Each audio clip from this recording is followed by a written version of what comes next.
Olá, meus irmãos, paz eterna para todos, melhor noite aí para vocês, um domingo abençoado aí, uma segunda-feira, no seu dia que você vai estar vendo essa mensagem. Mas é um prazer estarmos aqui mais uma vez junto com vocês nesse canal aí que tem crescido e tem libertado muitas mentes aí cativas pela religião. Para você que está chegando agora, que não é inscrito nesse canal, escreve lá, dá seu joinha, aperte a opção todas para que o YouTube possa divulgar esse vídeo. Eu quero agradecer pela sua vida, por você fazer parte desse canal e juntos vamos crescendo no conhecimento do Evangelho. Meus irmãos, hoje eu estou com um tema aqui, mais um estudo da palavra. O sangue de Jesus foi para quê? Ou para quê? Porque se o sangue de Jesus não perdoou os pecados, então hoje o mundo está debaixo do pecado. Porque todas as religiões hoje, eles pregam que um dia o pecado vai sair do mundo. Mas o que a Escritura diz? Será o que Paulo tinha em mente, o que Pedro tinha em mente quando ele disse que os vossos pecados foram perdoados e jogados no mar do esquecimento? Porque tantas pessoas hoje falam do pecado. Será qual é o pecado que foi tirado no madeiro? Ou ele está tirando o pecado hoje? É o que nós vamos decorrer nessa mensagem, nessa primeira parte.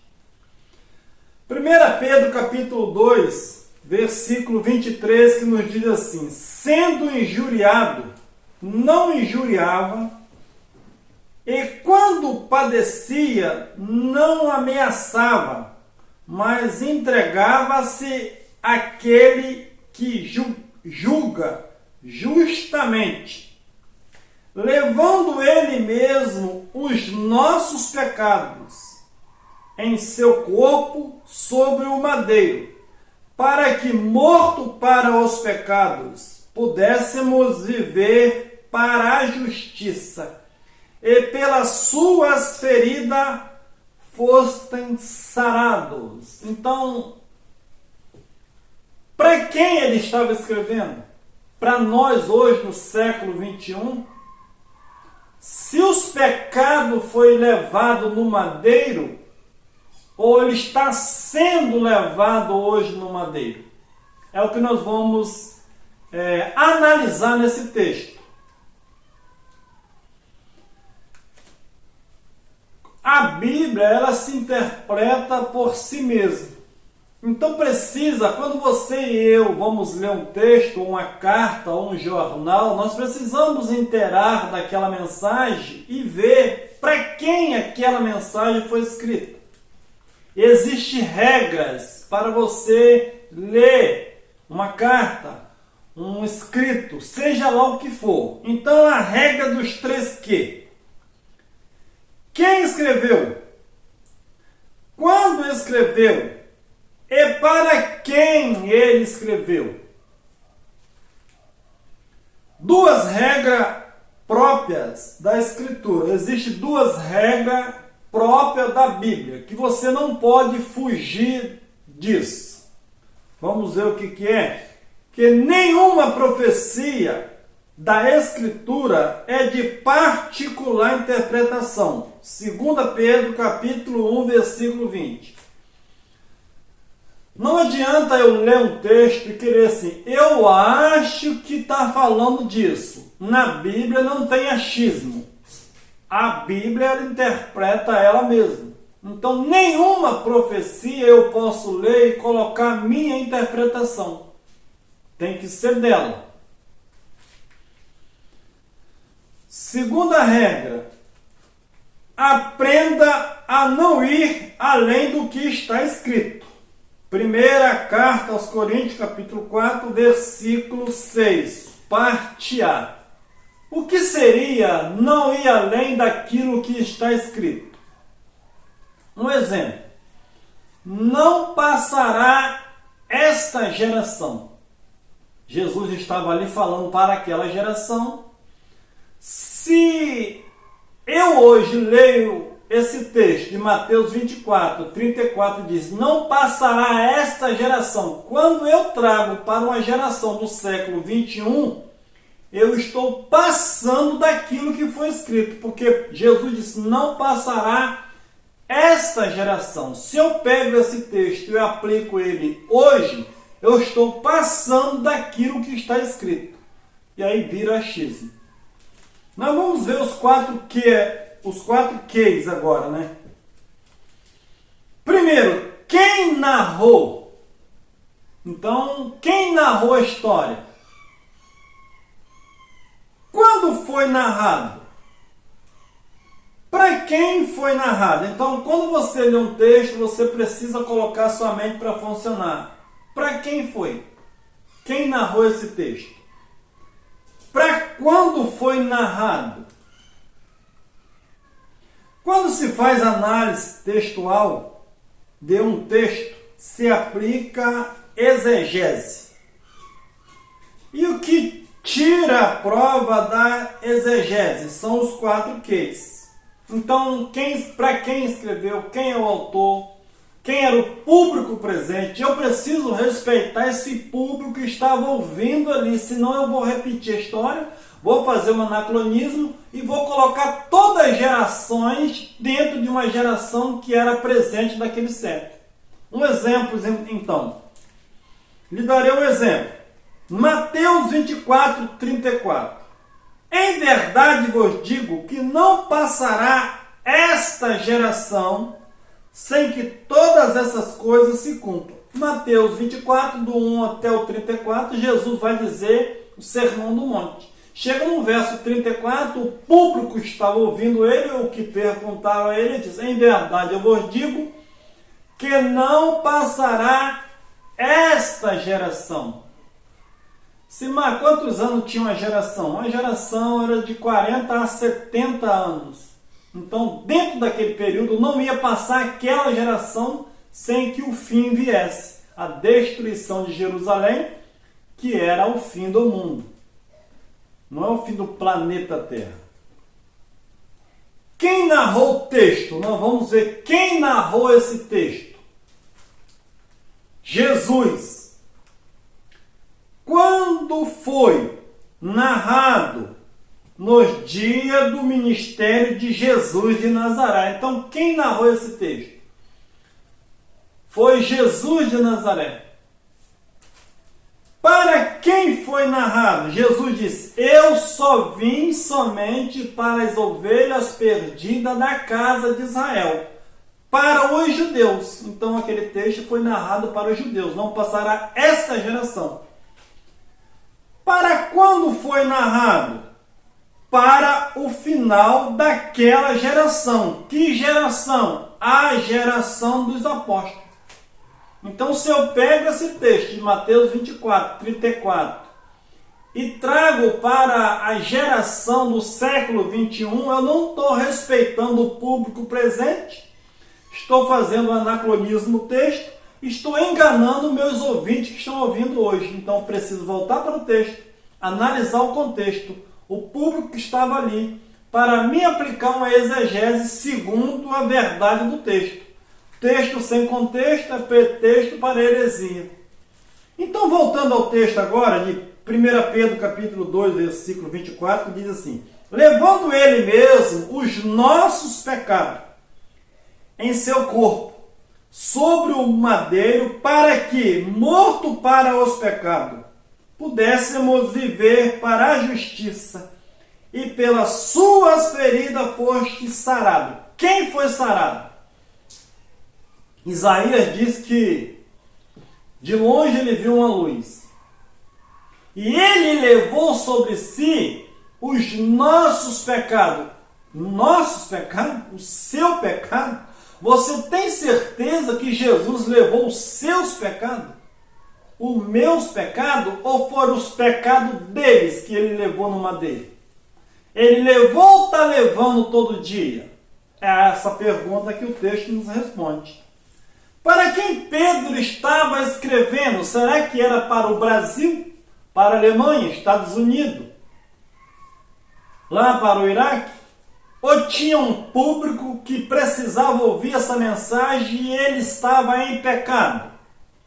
Nós vamos ver, 1 Pedro capítulo 1, versículo 1. Pedro, apóstolo de Jesus Cristo, aos peregrinos da dispersão, no ponto da Galácia, Capadócia, Ásia e Bitínia. Então, para quem que Pedro estava escrevendo, meus irmãos? Simã.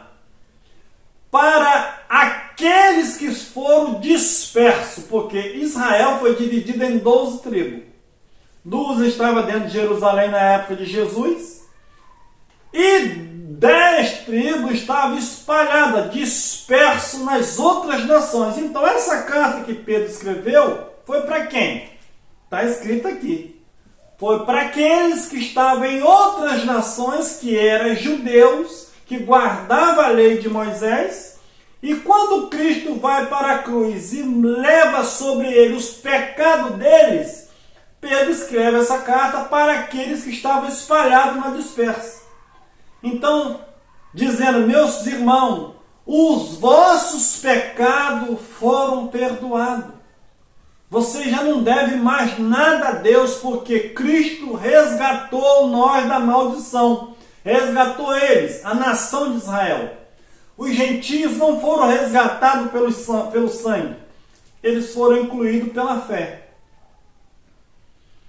O sangue de Cristo foi para quem? Foi para mim? Foi para você? Ou tinha um público-alvo que estava subjugado debaixo da condenação dos 613 preceitos? Vamos ver aqui então. Gálatas capítulo 4, versículo 4. Mas, vindo a plenitude dos tempos, Deus enviou seu Filho, nascido de mulher, nascido debaixo da lei, para resgatar o que estava debaixo da lei, a fim de recebermos a adoção de filhos. Então, quem foi resgatado pelo sangue? Todos aqueles que estavam debaixo da lei. Aí eu pergunto a você e eu, no século 21, você já teve algum dia debaixo da lei de Moisés? Para você ser resgatado pelo sangue, para você ser perdoado dos seus pecados? Porque a concepção de pecado no mundo judaico era transgressão da lei. Qual é a lei que você tem transgredido? Os 10 mandamentos? A lei de Moisés? Então o fim da lei era Cristo. Para que todos aqueles que nele crescem, os seus pecados seriam perdoados. Essa lei, meus irmãos, foi abolida na cruz e a dívida foi riscada. E quem não cresce nesse resgate sofreria o juízo no ano 70, que Lucas 20 vai dizer. Nesse tempo, 21, seria dia de vingança para que se cumprisse todas as coisas que está escrito. E como é que hoje a liderança diz que nós temos pecado? Herdamos de quem esse pecado? Não, mas Adão, meus irmãos, pecado de Adão foi de Adão. O pecado de Caim foi de Caim. E aí vem sucessivamente, é o que nós vamos ver à frente nesse estudo. Hebreus capítulo 9, versículo 14, nós vamos ver mais uma vez que o sangue de Cristo, o resgate, o perdão dos pecados foi para quem estava debaixo da primeira aliança. Então não foi para mim. Hoje, todos aqueles que pregam que Jesus, nós somos salvos pelo sangue, é errado. Porque não é isso que a Bíblia diz. Hebreus capítulo 9, versículo 14. Quanto mais o sangue de Cristo.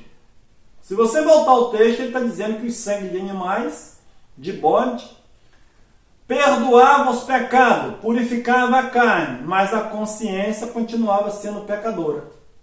Mas o 14. Quanto mais o sangue de Cristo, que pelo Espírito Eterno se ofereceu a si mesmo, imaculado a Deus, purificará das obras mortas a vossa consciência, para servir ao Deus vivo.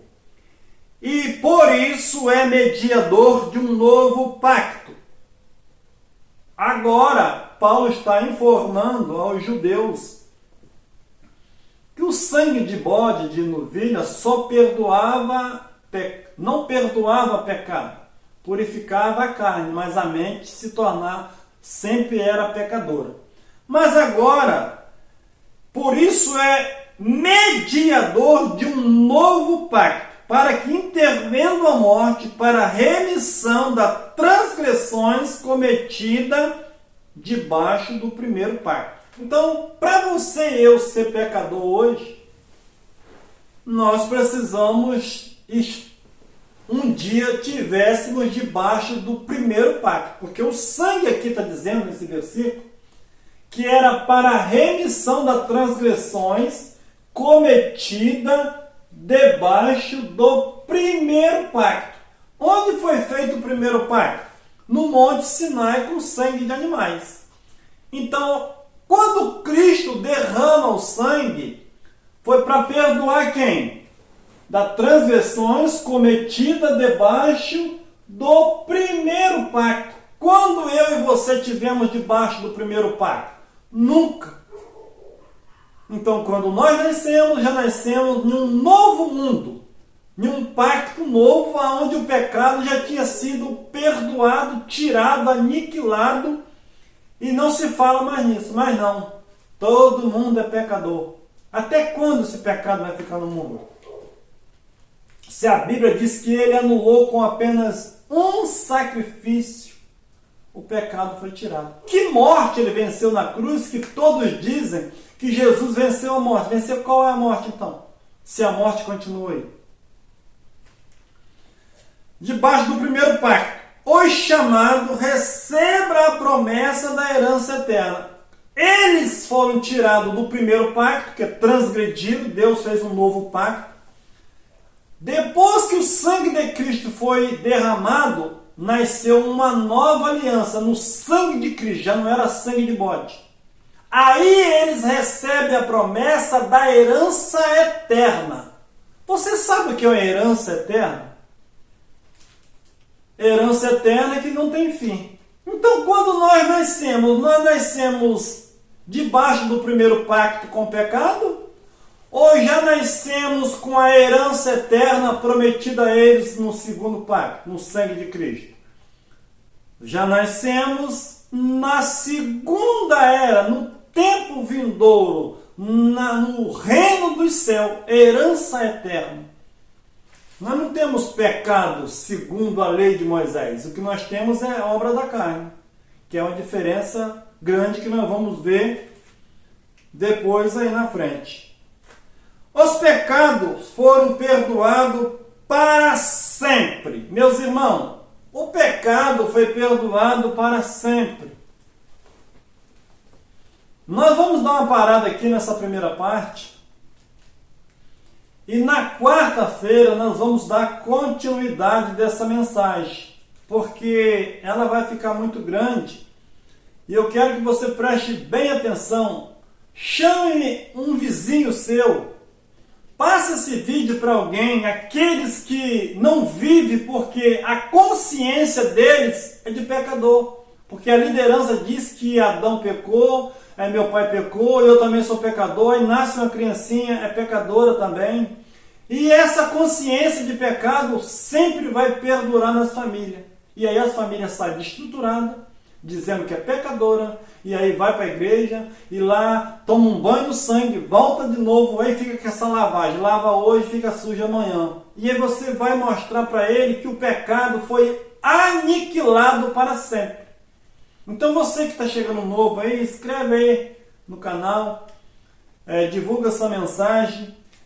E quarta-feira nós estaremos dando continuidade nessa mensagem. Não perca, eu aguardo você. Valeu, um abraço, até mais.